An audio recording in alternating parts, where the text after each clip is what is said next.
Long ago, in a prosperous village surrounded by lush forests and rolling hills, there lived a wealthy couple, Chief Obinna and Mama Daisy. Their wealth came from trading rare goods across distant lands: silk from the north, gold from the west, spices from the east. Their house stood atop the highest hill, its grandeur unmatched, with towering walls and wide courtyards. But inside their majestic home, one soul felt trapped and unseen. Chijioke, their only child, was a boy of 7 summers. His name meant God gives talent, but his courage was tested in ways his parents could never imagine. Though he lived in the grandest home, surrounded by every toy and luxury imaginable, Chijioke's heart longed for something he could not buy: his parents' time. Chief Obinna and Mama Daisy loved Chijioke deeply. They would often say, "We do all this for you, my son, so you can grow up without want." Yet their constant travels meant Chijioke was left in the care of Ngozi, the maid they trusted implicitly. Ngozi had been with the family for years. She had a sharp gaze and an even sharper tongue. But in the presence of Chief Obinna and Mama Daisy, she wore a mask of kindness. "Do not worry about Chijioke," she would say with a sweet smile. "I care for him as if he were my own." But the moment the gates were closed behind his parents, Ngozi's smile vanished. Her words turned cruel and her actions harsher. At first, Chijioke thought Ngozi was just strict. She would scold him for the smallest mistakes: spilling water, forgetting to say thank you, or leaving a toy out of place. But as the days turned into weeks, her scolding turned into shouting, and her punishments became unbearable. Ngozi began withholding food, giving him only scraps, while she ate heartily from the family's provisions. "You don't deserve more," she would sneer. When Chijioke tried to practice his reading, she would snatch the book from his hands. "A boy like you will never be smart enough. Stop pretending."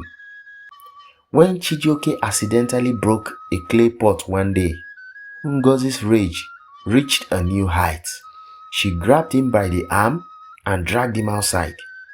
"You will sit here until you learn to be careful," she hissed, leaving him under the scorching sun for hours.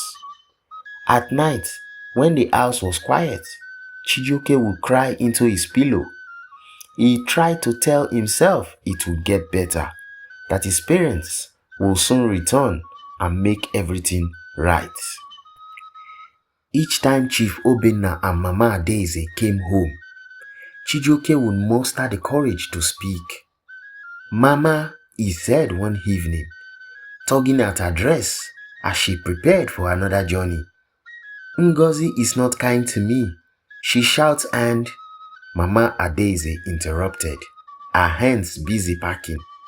"Chijioke, my dear, Ngozi is strict because she wants you to grow up disciplined. Be patient with her." Another time, Chijioke approached his father while he was reading trade documents. "Papa, Ngozi doesn't let me eat properly. She—" Chief Obinna chuckled, patting Chijioke on the head. "You must be imagining things, my boy. Ngozi has cared for you since you were born. She's like family." Their dismissals felt like walls closing in around him. Chijioke's voice grew quieter, his once bright spirit dimming. One fateful evening, a storm rolled into the village. Thunder roared and rain lashed against the windows. Ngozi, already in a foul mood, ordered Chijioke to fetch firewood from the courtyard. "But it's raining," Chijioke protested, his small voice trembling. "Do as I say," Ngozi snapped, her eyes blazing. Chijioke rushed outside, his bare feet slipping on the wet ground. In his haste, he tripped and dropped the firewood. When he returned empty-handed, soaked to the bone, Ngozi exploded with anger. "You useless boy," she shouted, dragging him to the cold storage hut. She shoved him inside and bolted the door. "Stay here until you learn to be useful." Chijioke huddled in the dark, his tiny body shivering from the cold. He cried out, but the storm drowned his voice. Hours passed, and his cries faded into silence. When morning came, the storm had passed, and Chief Obinna and Mama Daisy returned from their journey. They found Ngozi acting as though nothing was amiss. But something felt different. The usually lively Chijioke was nowhere to be seen. "Where is Chijioke?" Mama Daisy asked. Ngozi hesitated. "He is resting," she said quickly. But Mama Daisy's motherly instincts stirred. She searched the house until she found Chijioke in the cold storage hut, pale and feverish. His small body trembled as she carried him inside. The village healer was summoned. Immediately as he tended to Chijioke, he noticed his fear whenever Ngozi entered the room. Quickly, he asked him what had happened. This time, Chijioke found his voice, weak but determined. He told the healer everything: the punishments, the hunger, the cold nights, and the fear that had gripped him for so long. The healer relayed Chijioke's words to Chief Obinna and Mama Daisy. At first, they couldn't believe it, but when they confronted Ngozi, her defensiveness and the evidence they found, broken toys, discarded food, and cruel notes in her diary, revealed the truth. Chief Obinna's booming voice echoed through the house. "How dare you treat my son this way? You were entrusted with his care." Ngozi dismissed immediately, and the village elders declared her actions a grave betrayal. Chijioke's parents were overcome with guilt. They realized that in their pursuit of wealth, they had neglected the most precious thing in their lives. From that day on, Chief Obinna and Mama Daisy changed their ways. They spent more time at home, listening to Chijioke, playing with him and encouraging his dreams.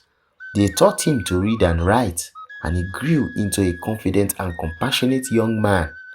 Chijioke, though scarred by his experience, learned the power of his voice.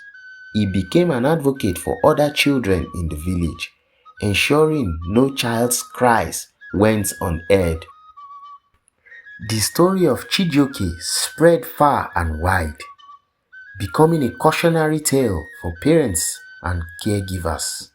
The village elders would recount it during gatherings, saying, "A child's heart is fragile. Listen when they speak, for their silence may one day become a storm too late to calm." And so Chijioke's silent cries became a powerful voice that echoed through generations, reminding everyone of the importance of love, vigilance, and the need to truly hear the voices of children. Thank you for watching. Please like, comment, and subscribe. See you in my next video.